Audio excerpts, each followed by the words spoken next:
ओम नमो भगवती वासुदेवाय नमः। ओम महालक्ष्मी नमः। आप सभी का दिन शुभ और मंगलमय हो।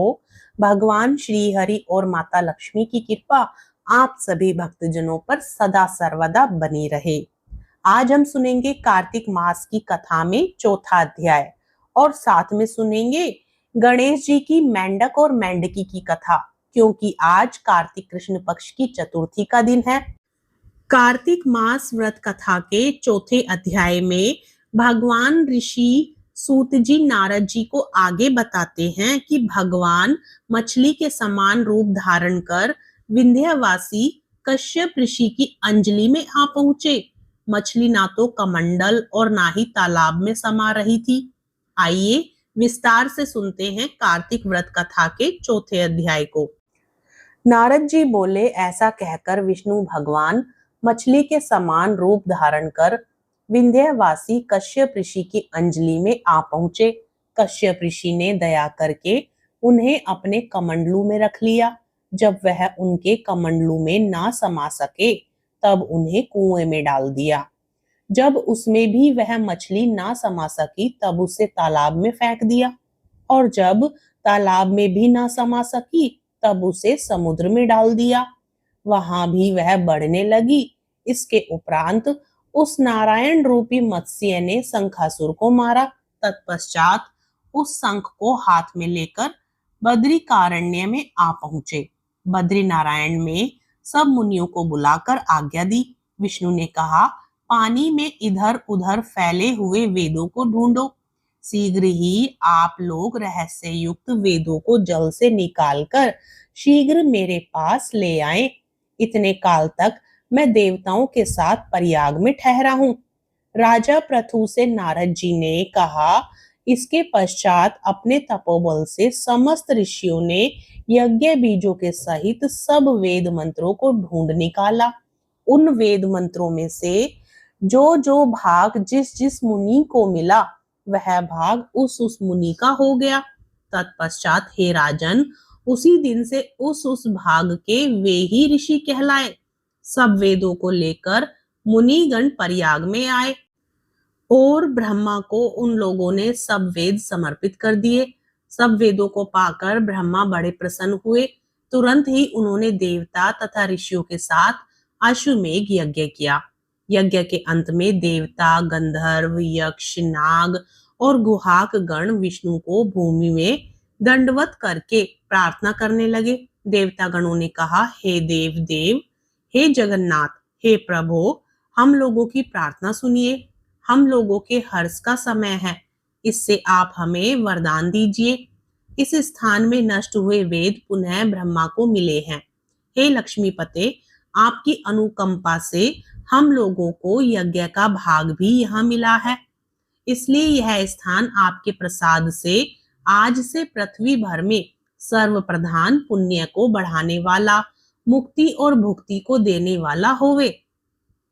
ब्रह्म हत्यादिक महान पापों का नाश करने वाला आज का यह समय भी परम पवित्र और अक्षय फलदाता हो, ऐसा वरदान हम लोगों को दीजिए। श्री विष्णु भगवान ने कहा, आप लोगों ने जो कुछ कहा वही हमारा भी ध्येय है। जैसा आप लोगों ने मुझसे कहा है वैसा ही यह ब्रह्म क्षेत्र जगत प्रसिद्ध होगा। सूर्य वंश में उत्पन्न राजा भगीरथ गंगा को यहाँ पर लाएंगे और गंगा जी का सूर्य पुत्री यमुना जी के साथ वहां पर संगम होगा। आप लोगों तथा समस्त ब्रह्मादिक देवताओं के साथ मैं भी यहीं पर रहूंगा और यह स्थल तीर्थराज के नाम से प्रसिद्ध होगा। यज्ञ, दान, व्रत, हवन, जप और पूजादि कृत्य यहाँ पर सदा अनंत फल देने वाले और मोक्षदायी होंगे। 7 जन्मों के लिए हुए ब्रह्म हत्यादिक महापाप भी इस तीर्थराज के दर्शन मात्र से उसी समय नष्ट हो जाएंगे। जो बुद्धिमान मनुष्य मेरे सन्निकट शरीर त्याग करेंगे वे मेरे ही शरीर में मिल जाएंगे, फिर उनका पुनः जन्म नहीं होगा। जो प्राणी यहाँ अपने पितरों के उद्देश्य से श्राद्ध करेंगे उनके पितर साक्षात मेरे समान रूप वाले हो जाएंगे। यह समय भी समस्त प्राणियों को महापुण्य फल देने वाला होगा। जो लोग इस तीर्थराज में मकर राशि के सूर्य में स्नान करेंगे उनके समस्त पाप विनिष्ट हो जाएंगे। मकर की संक्रांति होने पर माघ मास में प्रातःकाल स्नान करने वालों के केवल दर्शन मात्र से सब पाप विनिष्ट हो जाते हैं। जैसे सूर्य के तेज से अंधकार का नाश हो जाता है, माघ के महीने में मकर की संक्रांति के होने पर स्नान करने वाले प्राणियों को मैं सालोक्य अर्थात अपना लोक, सामीप्य अपने समक्ष, सारूप्य अपना सारूप, इन तीनों मुक्तियों को प्रदान करता हूँ।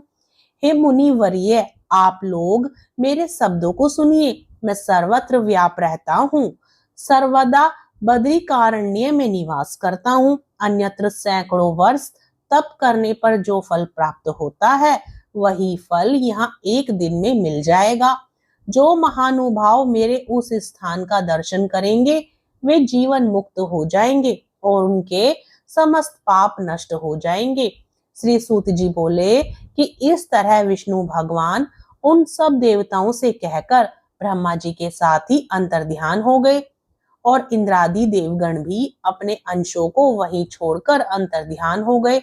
जो कोई प्राणी इसे शुद्ध मन से सुनेंगे अथवा सुनाएंगे वे तीर्थराज, प्रयाग और बद्रिकारण्य जाने के समान फल को प्राप्त होंगे। हरे कृष्ण कृष्ण कृष्ण हरे हरे, हरे राम राम राम हरे हरे। इस प्रकार कार्तिक मास अध्याय 4 की कथा संपूर्ण होती है। अब सुनिए कार्तिक मास में सुनी जाने वाली मेंढक और मेंढकी की कथा। एक समय एक मेंढक व मेंढकी का जोड़ा था। इनमें से मेंढकी हमेशा भगवान विनायक यानी गणेश जी की पूजा अर्चना करती थी। उन्हीं का नाम हर समय जपती रहती थी। यह देखकर मेंढक को गुस्सा आता।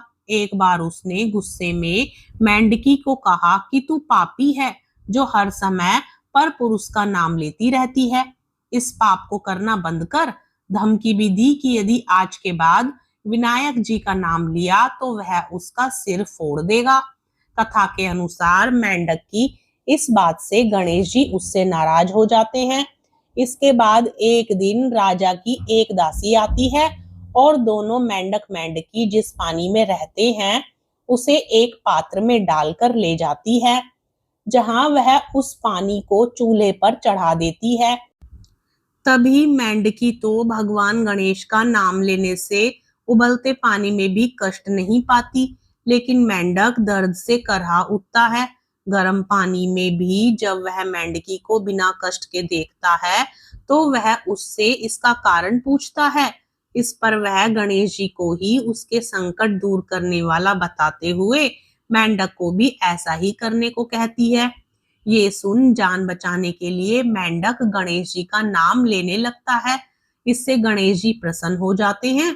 कुछ देर में ही दो सांड लड़ते हुए वहां पहुंचते हैं और चूल्हे पर चढ़े पानी के पात्र को गिरा देते हैं, जिससे मेंढक व मेंढकी दोनों उस संकट से मुक्त होकर नदी की पाल में गिर जाते हैं। कथा के अंत में सबके साथ ये कहा जाता है कि गणेश जी महाराज ने जिस तरह मेंढक व मेंढकी का संकट दूर किया, वैसे ही कथा श्रवण करते, सुनते, कहते, हुंकारा भरते सभी भक्तजनों का कष्ट हरें। प्रेम से बोलिए विनायक जी महाराज की जय। तो ये थी कार्तिक मास में सुनी जाने वाली मेंढक और मेंढकी की कथा। हम आशा करते हैं कि आपको कथा पसंद आई होगी।